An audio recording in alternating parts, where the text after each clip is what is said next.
Hello, and welcome to another episode of Have a Dad Bod podcast, where it is okay to have a dad bod, but it is not okay to have a dad bod mind. We are on episode number 7, episode number siete. I'd like to shout out to my unofficial sponsor, Ballast Point, here in San Diego, California. Aloha Sculpin Hazy IPA. Drinking it right out of my brand new number one dad beer class. Today we were talking about one of my absolute favorite topics that I have studied obsessively over the last, I would say, 3 years. And that is mental toughness. One of my favorite topics, mental toughness. And here's why. Mental toughness is one of those things, once you realize the value in it, you can really start to transform your life and your mind. Now, as you may have heard it previously in this podcast, I am a Christian, and my faith is a big part of my life. However, there are certain things that I had to rewire in my mind, and mental toughness is one of those. I really realized a lot going through a lot of trials the last few years, how soft my mind was. So we're talking about mental toughness. So a little bit of backstory for me. Unfortunately, in 2017, 18, went through a divorce. And through that divorce, I had learned a lot, unfortunately, about myself.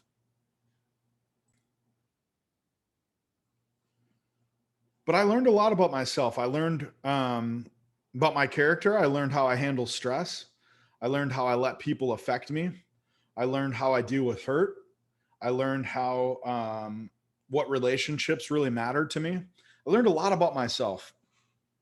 But I would say one of the best lessons I learned was I started to have the most important conversation I've ever had in my life, and that was with myself.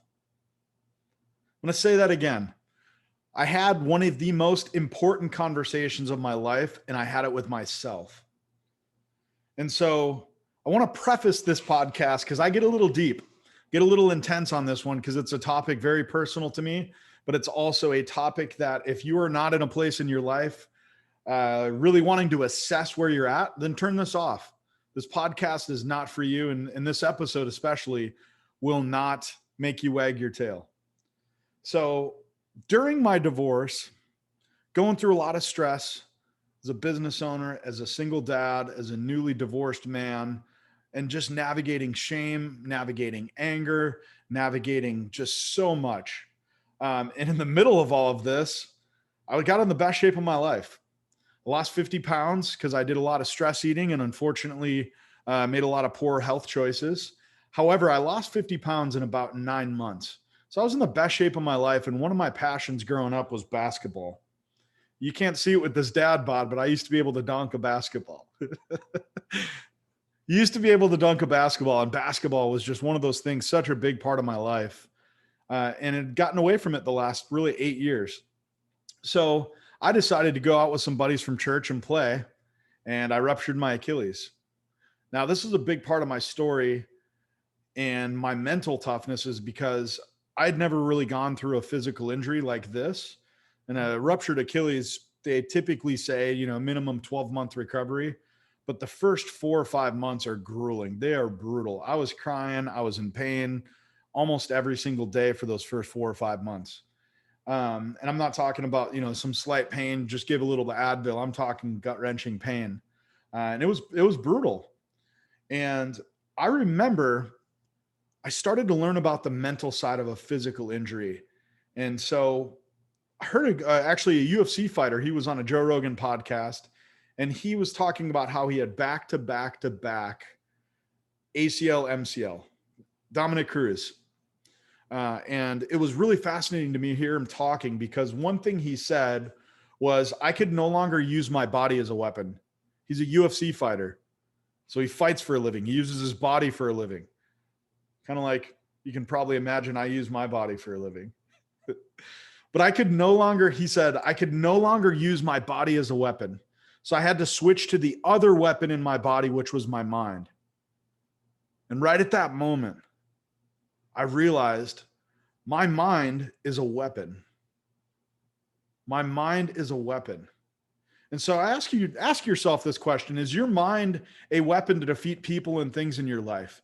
Do you use your mind to torture yourself, or do you use your mind to empower, to build yourself up, to build other people up? How are you using your mind? Is it a tool? Is it a weapon?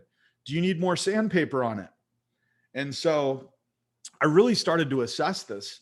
Then I stumbled upon one of the most inspiring people I've ever heard, and that's David Goggins. Now, David Goggins, if you've never heard of him, just a little bit of a warning, he's probably not the most kid-friendly speaker you've ever heard, but if you can get past a lot of the language, this guy is just a focused machine. And he talks about this concept. He wrote a book called Can't Hurt Me. I would say probably number 2 book recommendation I have, but behind one of my favorite books is How to Win Friends and Influence People. But number 2 book I would say is Can't Hurt Me. And he talks about this concept of callousing your mind. And he talks about how when you're working out, you get calluses on your hand, right? And over time, those calluses, they start to be less painful. You start to not even notice them. And so he talks about this concept of callousing your mind. And so I loved this. And so I started to really get into it, and I really started studying it. I started diving deeper into my mind. I started noticing and paying attention to my daily schedule. What do I feed my mind? What music do I listen to? What podcast do I listen to, watch? What movies do I watch? What type of people do I surround myself with? Am I growing? Are they growing? And so I started to ask myself all of these questions.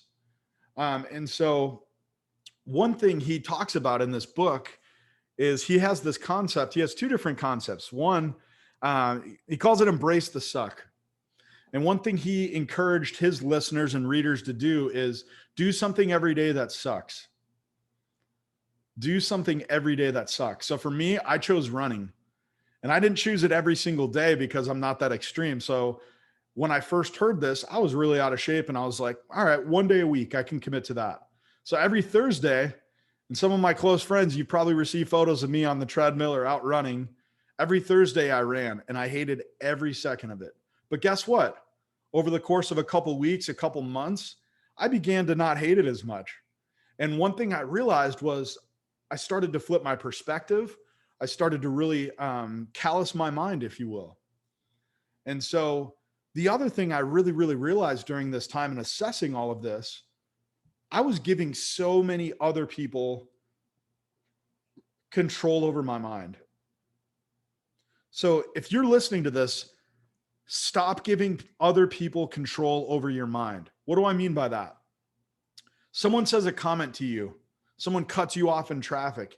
All you sit and focus on is, oh, I can't believe that guy last weekend cut me off, right? You grit your teeth, build up all this anger, all this resentment. Or someone says something hurtful to you, right? You hold on to it. Now, are you really doing anything with that? Are you actually growing? Are you really assessing why? And so it's something that I would encourage you to stop doing immediately, and that's stop giving other people so much control over your mind. Now, I'm preaching to the choir here, and I'm preaching to myself because I'm still, after a couple of years of really being aware of this, I've developed more self-awareness of how people make me feel. And so I've started to kind of almost put up these healthy boundaries in my mind. So when I'm going into a conversation with someone who used to hurt me, what do I start to do? Right? Instead of protect myself, I kind of reset my expectations a little bit. I expect to be punched in the face a little bit. Right? That old Mike Tyson quote, everyone has a plan until you get punched in the face. So are you going into your days prepared for battle? Right? Some of you listening to this might be going through hell right now. And if you are, keep going. But if you are going through some trying times, I would encourage you, really, really think about that. Really, really think about that. Stop giving other people so much control over your mind. And so do inventory on yourself. One of my best friends, Sarah Lopez, she's taught me so much about doing inventory on yourself, checking in. Who are you holding grudges over? Who's controlling your mind? Who's letting, you change your day or your hour or your job? Stop giving people control over your mind. And so I would start there, because the fact of the matter is sometimes in life, you're going to get your feelings hurt. It's a part of life. but nobody cares about your feelings, right? People are going to hurt you. And the sooner you recover, you learn, you adjust, and you move on, the better you'll feel every single day. And the better you'll be mentally, really.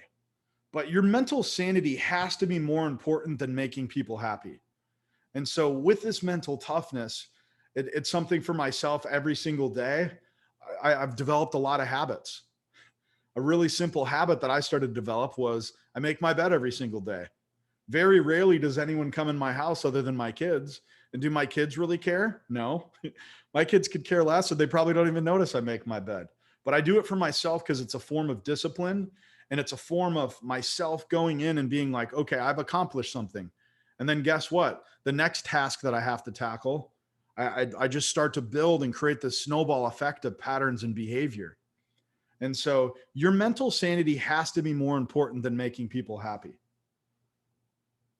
And so I want all of you to really step back and think about in your life mental toughness. What's beating you up? Who's beating you up? What are you letting affect you every single day? And what can you do to combat it? Are you trying to combat it? Are you trying to become better? Are you trying to become greater, stronger, more mentally fit to where someone can throw a comment at you and you're barely fazed by it? Because that doesn't happen overnight, but it can. And if you are in an abusive relationship, I get it. I had to go through a lot of counseling. I had to really go through and really assess some of the lies that I was telling myself and lies that other people had said about me. And so in discovering a lot of this, what you'll start to realize is the more mental toughness and the more you callous your mind, the more joy you start to experience, right? Someone cuts you off in traffic, you're able to laugh at it. Someone says a comment to you, you're able to process it much more quickly. Hey, you know what? That person said that comment, but they're probably going through something. Or I know that that person's stressed out with something else in their life. I know they're struggling in their marriage. You start to assess and kind of adapt rather than just constantly react. So I would every single person who's listening to this, focus on what you can do mentally to become better. Focus on becoming stronger. Pay attention to patterns in your life. Are there certain people that constantly hurt you? And so mental toughness, it's one of my favorite things. If you guys want, feel free to comment on this. I'd love to hear your feedback on certain exercises, things, books, authors, inspirational speakers, any activities that you guys have done. But come up with a list of those things. Start doing things that make you happy, but also things that make you more mentally strong. And once again, thank you for listening to Have a Dad Bod podcast, where it is okay to have a dad bod, but it is not okay to have a dad bod mind. Thanks for listening.